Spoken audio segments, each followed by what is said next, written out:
70년으로 영국 최대 집권 군주이자 영연방의 수장인 엘리자베스 2세로서 96세까지 살고 서거했습니다. 제가 있는 캐나다에서도 공식적으로 애도 기간을 발표했습니다. 왜냐하면 영연방이죠. 많은 사람들이 오늘 퀸 엘리자베스 죽음을 애도하는 이메일, 문자 메시지를 저도 많이 받았습니다. 현대사에서 많은 사람들이 왕족, 여왕의 존재의 의미 없다고 생각하지만 영국은 100년 전에 미국을 기축국으로 만들어준 장본인이었고 그 전 100년을 유지했던 기축국 영국입니다. 기축국을 만들 당시에 존재해 있던 96세의 엘리자베스 2세이기 때문에 최근 근대사에 살아있는 중심축으로도 볼 수 있다. 그렇게 생각합니다. 하지만 인간은 100년을 살기가 힘들다. 그렇기 때문에 기축국도 변해야 한다는 게 이론이 되겠습니다. 자, 왼쪽에 보이는 왕위 계승권자인 여왕의 큰 아들 74세 찰스 왕세자가 즉각적으로 찰스 3세로서 국왕의 자리를 이어받는데 찰스 왕세자는 오늘 이렇게 말했습니다. 일생에서 가장 슬픈 날이 오늘이라고 말했습니다. 영국 왕실은 8일 엘리자베스 여왕이 스코틀랜드 멜모를 성에서 평화롭게 세상을 떠났다고 밝혔는데 불과 이틀 전에 방송에도 말씀드렸던 친 크립토 신임 총리를 임명하면서 비교적 건강한 모습을 보였다고 합니다. 그런데 그 다음날 저녁 일정을 취소하고 오늘 서거하신 겁니다. 여왕은 4월에 70년간 같이 보낸 남편 필립공 옆에 있죠. 필립공을 떠나보낸 후 급격히 쇠약해졌고 작년 10월에는 입원을 하기까지 하고 올 초에는 코로나19에 감염이 되기도 하였습니다. 이렇게 잘 지냈던 여왕이 96세의 나이로 안타깝게 이 기축국 그레이트 리셋을 보지 못하고 떠나가셨습니다.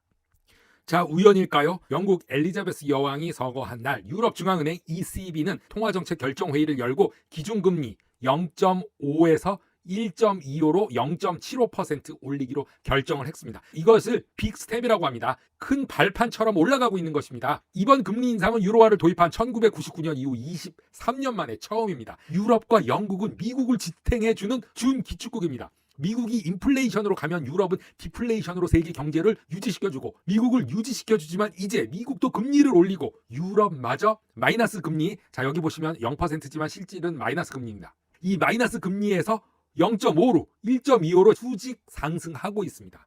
이 말은 초인플레이션으로 가게 되는 인류의 역사상 첫 슬픈 날이 되는 거라고 코인 노마드는 보고 있습니다. 2014년 이후 8년간 유지해온 마이너스 금리를 벗어나서 자이언트 스텝 0.75% 금리 인상에 유럽중앙은행이 나선 겁니다. 크리스틴 라가르드 ECB 총재는 금리 인상 발표 후 기자회견에서 정책들이 단호하게 조치를 내려야 한다는 필요성에 공감을 해서 만장일치로 결정했다고 말하면서 여전히 인플레이션이 심각한 점을 감안해서 이보다 한 단계 더 높은 자이언트 스텝을 결정했다고 말했습니다. 에너지와 식료품 가격이 급등하고 수요 압박과 공급망 차질이 물가 상승세를 가속한다고 하면서 물가 상승률은 여전히 높고 장기간 목표치 2%. 자, 물가 수준 2%가 아니라 20%라고 해도 말이 됩니다. 이럴 웃돌 가능성이 크다고 내다봤는데 이번 자이언트 스텝은 물가 상승률을 시기적절하게 알맞은 수준으로 되돌리기 위한 조치라고 말하고 있습니다. 이 말 다 거짓말인 거 아셔야 합니다. 금리는 한번 올라가면은 물가 잡히는 것이 아니라 오히려 물가가 상승한 뒤에 내려오지 못하게 만드는 말뚝가도 같은 역할을 하는 거를 미디어와 모든 사람들, ECB 총재라는 사람도 이렇게 말하고 있습니다. 한번 인상된 것은 다시 내려올 수 없다.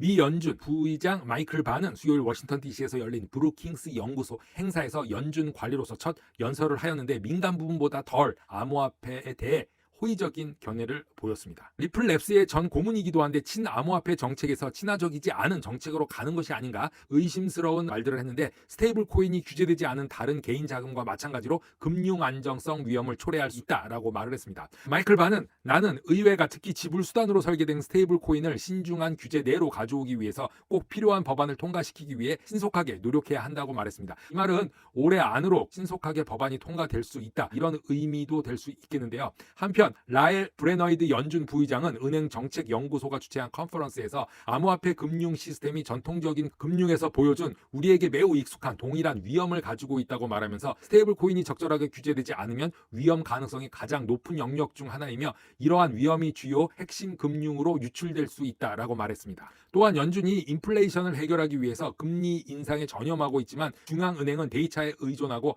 과도한 긴축을 의식할 것이라고 말하면서 2021년 11월 미국 대통령 금융시장 실무그룹은 스테이블 코인에 대한 보고서를 발행할 것이며 의회가 관련 법안을 신속히 제정할 것을 촉구하고 있습니다. 이에 따라서 자넷 옐런 미 재무장관은 올해 말까지 스테이블 코인 규제 프레임워크를 준비하는 것이 매우 적절하다라고 말해서 11월 중에 많은 일들이 일어날 것으로 보고 있습니다. 백악관의 과학기술정책국 OSTP의 보고서에 의하면 비트코인과 기타 암호화폐가 사용하는 전력량은 기후 변화를 악화시킨다고 언급을 하고 있습니다.